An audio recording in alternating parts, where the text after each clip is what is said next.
విందాం. శుష్క ప్రియాలు శూన్యాస్తాలు తప్ప ఏమి ఇయ్యలే.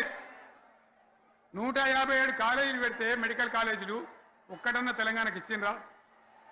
ఒక ప్రాజెక్ట్ కన్నా జాతీయ హోదా ఇచ్చిండ్రా? ఇక కాంగ్రెస్ వాడు ఇట్లా అంటే బీజేపీ వాడు అట్లా, ఏది లేదు. ఇక ఉల్టా మనయే ఖమ్మంలో 7 మండలాలు గుంజుకున్నారు, సీలేరు ప్రాజెక్టు గుంజుకున్నారు. నరేంద్ర మోడీ మాట్లాడతాడు, ఏం మాట్లాడతాడు?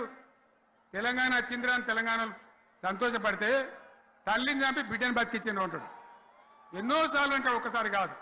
ఈ విధంగా అది కూడా మనం వెనకొచ్చేది కాదు. ఈ సందర్భంలో ఒక మాట బీజేపీ అంటే నాకు జ్ఞాపకం వచ్చింది. ఇవాళ కేంద్ర ప్రభుత్వం కగార్ అనే ఆపరేషన్ పేరు మీద ఛత్తీస్గఢ్లో యువకులను గిరిజనులను ఊచకోత పోతా ఉన్నారు. అది ధర్మం కాదు. వీళ్ళు ఏమవుతున్నది, నక్సలైట్లు ప్రతిపాదన పెడుతున్నారు. మేము ప్రభుత్వం దగ్గరకు వచ్చి చర్చలు చేయడానికి సిద్ధంగా ఉన్నాము అంటున్నారు. నేను కోరుతా ఉన్న కేంద్ర ప్రభుత్వాన్ని, బలమున్నది కదా అని చంపుకుంటా పోవుడు కాదు, అది ప్రజాస్వామ్యం కాదు. ఆపరేషన్ కగార్ వెంటనే ఆపేయండి. వాళ్ళని పిలిచి, ఆ నక్సలైట్లను పిలిచి డెమోక్రటిక్ స్పేస్ ఇచ్చి చర్చలు జరపండి. వాళ్ళు ఏం మాట్లాడతారో చూడండి. అది కూడా నల్లనా తెల్లనా దేశం ముందరికి రాని. కానీ అట్లా కాదు, మొత్తం ఏరి పారెత్తాం, కోసి పారెత్తాం, నరికి పారెత్తాం అంటే మిలిటరీ ఉన్నది మీ దగ్గర కొడతారు. కానీ ప్రజాస్వామ్యం అనిపించుకోదు. ఈ మాట ఢిల్లీకి ఉత్తరం పంపిద్దామా? మీరందరూ సపోర్ట్లు కొడితే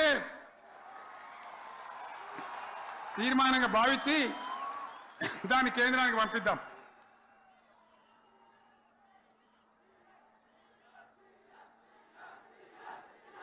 ఇక్కడ 30 ఈ సందర్భంలో ఈ రజతోత్సవ వేళ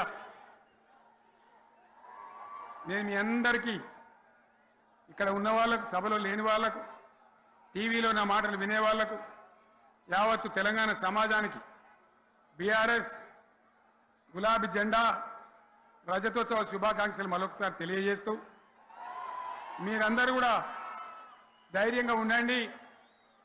మళ్ళీ బీఆర్ఎస్ తెచ్చుకుందాం, బ్రహ్మాండమైన పరిపాలన అందించుకుందాం. వీళ్ళు జరగొచ్చేటివన్నీ మళ్ళీ మంచిగా చేసుకుందాం, బ్రహ్మాండంగా ముందుకు పోదాం, పురోగమించుదాం. ఒక అద్భుతమైన తెలంగాణ, ప్రతి వ్యక్తి ముఖంలో చిరునవ్వులు చిందించే తెలంగాణ తయారు చేసుకుందామని చెప్పి మీ అందరికీ మనవి చేస్తూ, ఇంత పెద్ద ఎత్తున ఈ సభకు గవర్నమెంట్ వచ్చిన ఏడాది నరలోనే మీరు కదిలి వచ్చిందంటే మీరు కూడా ఒక నిర్ణయానికి వచ్చినట్టు కనబడుతూనే ఉంది. ఓట్లు ఎప్పుడు వస్తాయని చూస్తాను. నేను ఇంకో మాట చెప్పాలి, ముఖ్యమైన మాట ఏంటంటే, వీళ్ళు అక్కడిక్కడ ఎందుకైనా మీరు లేచొచ్చిండ్రు ఫోటోల కోసం.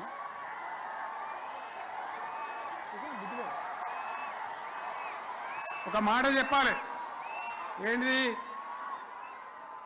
ప్రభాకర్ రెడ్డి అని మా ఎమ్మెల్యే, దుబ్బాక ఎమ్మెల్యే, ఆయనతో ఎవరు హైదరాబాద్లో మాట్లాడితే, అన్న ఇంకా 3 ఏళ్ళు భరించాలని ఈ గవర్నమెంట్ అని మాట్లాడింది. ఆయన మాట చెప్పిండు విలేకరులు. అలా చూసారా, మా గవర్నమెంట్ పడగొడతారట. మేమెందుకు పడగొడతాం రా భయ్? మాకేమైనా కాల్చేరు గులగులో పెట్టినా? మేమా కిరికిరి పని చెయ్యం బిడ్డ. మీరే ఉండాలి. ఓట్లు తీసుకున్నారు, చక్కగా పని చేయకపోతే మీ ఈపులు ప్రజలే సాఫ్ చేస్తారు, అంతే కదా. మేము పడగొట్టాం, మీ గవర్నమెంట్ పడగొట్టాం. ఎందుకంటే మీ సంగతి ఏందో మా సంగతి ఏందో ప్రజలకు పూర్తిగా అర్థం కావాలి. గులాబీ సైనికులకు నాది ఒక్కటే మాట, మనం ఏనాడు మనం పుట్టిందే పదవులు త్యాగం చేసి, పుట్టిందే రాష్ట్ర సాధన కోసం, స్వార్థం కోసం మనం పనిచేయలే. మీ అందరి నాయకులను, కార్యకర్తలను నేను కోరేది ఒకటే, తెలంగాణ సమాజం అద్భుతంగా పురోగమించేదాకా మనం పనిచేస్తూనే ఉండాలి. గవర్నమెంట్లో ఉన్నా, ప్రతిపక్షంలో ఉన్నా ప్రజల పక్షాన ఉండాలి, ప్రజలకు అండగా ఉండాలి, ప్రజల సమస్యల మీద పోరాటం చేయాలి, వాళ్ళకు అండదండలుగా ఉంటూ పురోగమించాలి. అదే మన కర్తవ్యం. అందులోనే మనకు అన్ని పదవులు వస్తాయి. అది పెద్ద ఇష్యూ కాదు.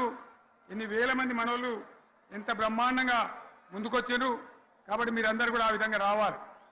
లాస్ట్ మాట, ఈ సభ నిర్వహించినటువంటి మిత్రులు పోచంపల్లి శ్రీనివాసరెడ్డి గారికి, వినయ్ భాస్కర్ గారికి, పెద్ది సుదర్శన్ రెడ్డి గారికి, రవీంద్రరావు ఎమ్మెల్సీ గారికి, వారికి నేను ధన్యవాదాలు చెప్తా ఉన్నా. ఇక్కడ భూములు ఇచ్చి బ్రహ్మాండంగా ఆదరించిన ఈ ఎల్కతుర్తి చుట్టుపక్కల గ్రామాల ప్రజలకు కూడా రైతులకు కూడా నేను ధన్యవాదాలు తెలియజేస్తా ఉన్నా. ఈ రజతోత్సవ శుభాకాంక్షలు మీ అందరికీ మరొకసారి తెలియజేస్తూ నేను మీరు సెలవు తీసుకుంటా ఉన్నా. జై తెలంగాణ, జై తెలంగాణ, జై తెలంగాణ.